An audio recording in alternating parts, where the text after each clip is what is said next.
Hey guys, and welcome to another Factorio Friday Facts number 284 017 experimental, and I'm with Afflixian as always. Hello, everyone. So, release. We got an awesome GIF of the rocket launching, and there's a cool 017 like banner attached to it. So yeah, 017 is out. If you somehow didn't know, you must have been like somewhere without internet if you didn't know this and you play Factorio. Um, yeah, it's out. So Afflixian is gonna summarize this whole section. This is mostly just about uh, bug fixes and stuff that they talk about. So I'll let you take over here. Yeah, long story short, they released 017.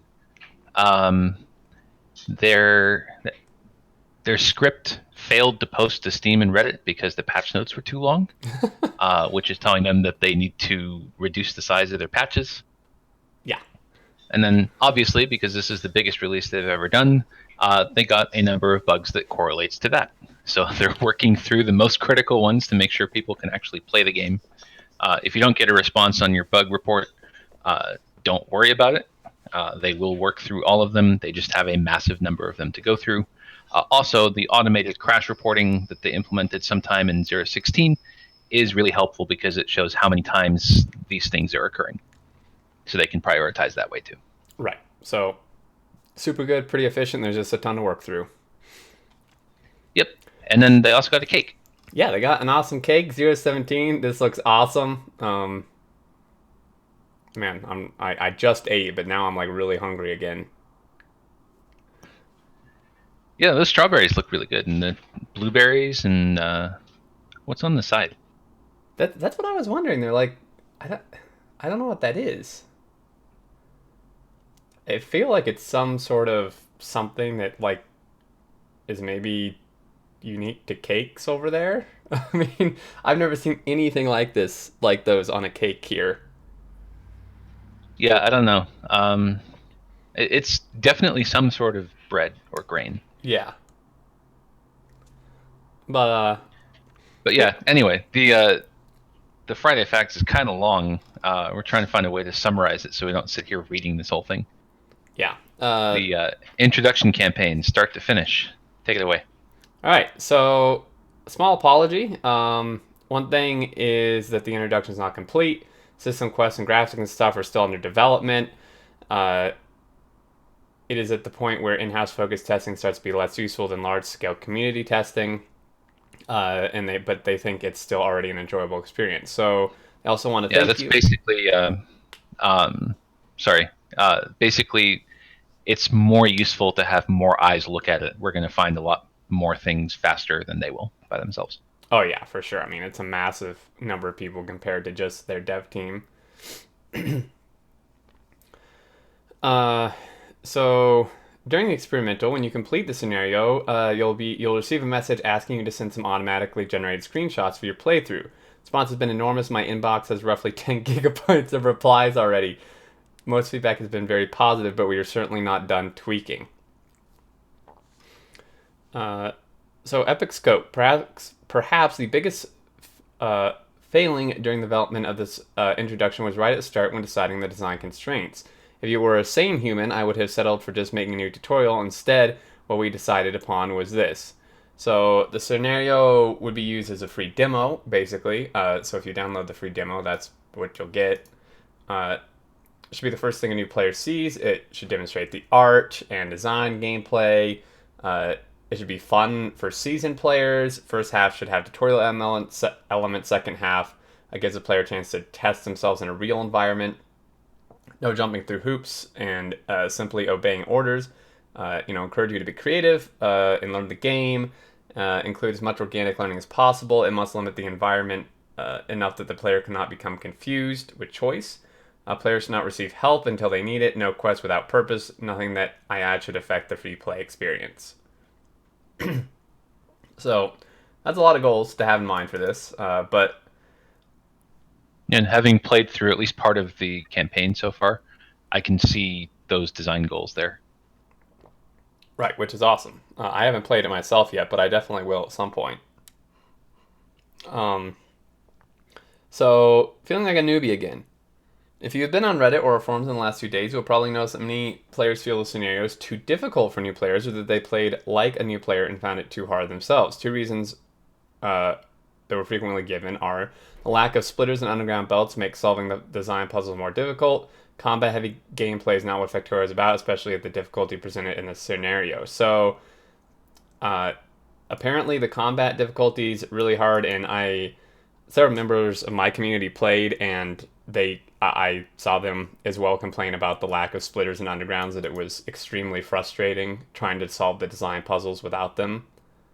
Um, Yeah, I don't think I got that far in the campaign. I did the first part that had the tutorials in it, and then I ran out of time when I got the second part.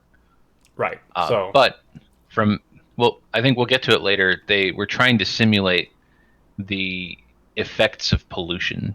So the more you pollute, the more the biters attack. mm-hmm. uh, I'm just reading through. So, normal video game tutorials.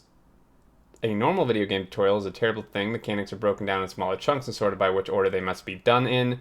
Sometimes when a game is complex, the smallest chunk is still impossibly large, leading to walls of text that must be read before playing. See Civilization mobile title. Uh, Sometimes the chunks are made very small, but then designers want to speed the players through, so they force a series of narrow interactions. See Factorio's old tutorial. Neither of these solutions are bad. If your goal is to have the player finish the tutorial, if your goal is to teach them to play, then, well, we as educators can do better. The most important concept we need to teach in Factorio is that of production. That is the end goal, but where does it begin? So, Yes, no, the rest of the Friday Facts is really talking about how do they encourage you to focus on production. How do they create a campaign, a tutorial, in which they encourage you to focus on production? How do they force you to do that? right. So a lot of this we may be able to just look at the picture and kind of explain it without reading all the text. The one thing I take from this first paragraph is just that their job is to teach you how to take a recipe and translate it into a production chain, since that's pretty much what Yeah, Factorio is. could break it down into assembling machines, belts, and inserters. Right. That's your entire factory there. Yeah. So, you can see here, taking iron with the inserter from the belt, making gears, passing it through to another assembler, so on and so forth. Upside down power. So assemblers are the core of automation, but in the free play they have a dependency electricity. So if it were a regular tutorial, we would first need to teach the player the following steps in reverse order: build power poles, set up steam engine, set up coal mining. What if we could just do away with all this? Oh, we can. Wonderful. During the introduction, there are two assembling machines which require no electricity, one for science packs and one for iron gear wheels. Yep, they show up right there at the beginning. You don't know what they are. They get revealed as you go through the tutorial elements. I guess we should have mentioned at the beginning of this section, it said this is going to be spoiler written for the tutorial if you care about that. Yeah, that's a good point. So, but yeah, spoilers. Spoilers. So basically, again, they just need to break down the concepts of logistics into two concepts: traversal of items and change of inventory. They want the player to see both concepts working separately, interact successfully with each other. So, again, in this picture, you can kind of see what they're doing here. Yeah, and then the Compilatron is the little robot that follows you around. He builds this setup for you up until the, I believe, up until the just before the iron gear assembler. Right. So he'll go around and build this. I had a few people talking about it and getting frustrated. They were like, well, I was about to put something down, and then the stupid robot placed his thing down right where I was going to put mine down. So maybe you're better off just letting the robot build it. Yeah, so the robot builds your iron mining and smelting setup for you. Right. And then all you have to do is connect that to the iron gear assembler. Yeah. And then in the next step, you take what you learned and set up your own copper smelting assembly, and then combine the copper and the iron gears to start to make automation science. Yeah. And then the last part is the question of splitters and underground belts. There was a lot of feedback about the player not being given access to splitters and underground. Some even considered this akin to handicapping the new player. I would argue that there's a difference between complexity and difficulty. Having those tools makes the puzzle easier, yes, but also more complex. Many of the longtime players mentioned they enjoyed solving simple, long ago optimized problems with a reduced tool set. Using an inserter to split a belt does work and also makes the player realize the importance of splitters when they are unlocked. No wrong way to play Factorio. Yeah, so this brings up a good point. One of my friends like to bring up the difference between easy and simple. Um, Easy means that you can you can do it without much effort. Like Right. it does not take a lot of investment for you to do something that is easy. Simple means that the steps to do something are very short. So that, or the list of steps to do something is very short. Right, which is, yeah, that's like a perfect example. Of course, the first thing that came to mind when you were saying that for me is food. You know, like but see, like a great example is easy is ordering out, like ordering a pizza or something, right? And simple is making yourself a sandwich. And it's like, kind of the same thing with the splitters and not, is it's like, well, you can just not have them, and then you don't even have to think about that. But on the other hand, they can make the problem a lot easier. Yeah, another good example would be like if there's a soda can on the desk, picking up the soda can when you're standing right next to the desk is simple. Picking up the soda can when you're or picking up the soda can period is simple. Um, and it's easy when you're standing right next to it. It's harder, it's more difficult when you're standing further away. Right. It's the same task. Like the simplicity of the task hasn't changed, but your ability to do it has. Yeah, that perfect example. Yeah, And that's so what. with the just the transport belts and not having any splitters or undergrounds makes the the problems that you need to solve more simple, but it could be more difficult to do it. Yeah. So the big concept, production. The factory must grow. This is Factorio. Progress never ending. How do we teach a player the concept of never having enough? Giving production purpose. I mentioned above that we want to remove quests which ask you to produce items for no reason. Several times in the old campaign, the player was asked to produce hundreds or even thousands of items because you will need them, uh, only to move to the next level and take them all away. So, how do we give production a purpose? Consumption. Obviously, consumption is the intent of production. You will produce with the intent to consume. Factorio, there are only three ways that a player consumes item: converting items into research progress, constructing the factory, killing biters. Uh, so the first item, research, is a constant pressure in freeplay Factorio, not a large one at the beginning. In the introduction, we have created an entirely separate technology tree with much higher cost to support teaching production. However, it fails at showing the player that they need to increase production as opposed to just having some, because the stock costs are static. We see many players set up basic science pack automation and then go AFK while it finishes. Uh, as you can kind of see, there's, a picture here with some science that's changing a bit. Yeah, this looks like the automatic screenshots that are sent in when you finish the intro. Yeah. So as for construction, in the next part of the introduction, we allow the player to build their factory any way they want, consume all of their resource to do so. Only after they are settled do we apply the third consumption pressure, combat. However, Factorio is about production, not combat. So a lot of the feedback they received in the form of Factorio is not about killing biters, or Factorio is not tower defense. My response would be killing biters is not about combat, it is a production challenge. We all know that trees are the real enemy. I love it. It's Yep, they perfect. always get in the way. They always do. Uh, Yeah, it's a I see that argument. Killing biters is it's not combat focused, it's production focused. Do you have enough production to keep going through that all that ammunition that you need to kill the biters? right. However, I would say that this becomes way, way less true the farther into the game you get. Simply because once you get a power armor with personal laser defenses, there's no production involved. You've made it, and you just walk through bases and they die. Um, or Yeah, that's late game tech. We're talking about progression. right. So, but I mean, they still. I mean, combat isn't always production. Like once you get past basically once you get past normal turrets and using ammo, it's no longer about production. But it's Yeah, still a thing but in the game you have to deal with. yeah, by that point you have overcome the production challenge. You've survived that stage of the production challenge, and you can move on to other things. Yeah. So, but why so hard? To understand production, you need to experience the state of not having enough. This is accomplished best when you have two conflicting choices but can only take one. I've heard it described as a slave to two masters, and I think that sums it up nicely.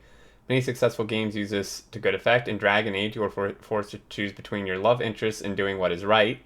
In fact, Factorio is one step more complex than love because the decisions are not Boolean. We have ratios. So I The would ratios argue, must be maintained. yes. I would argue the most representative way to make the player think about this is to ask them to research something while slowly increasing the consumption of ammunition. But Ben, it is seriously hard. Way too hard for new players. As you can see, there's just piles and piles of bodies that keeps charging at these little pillboxes of turrets here. There's a few bodies there. Yeah.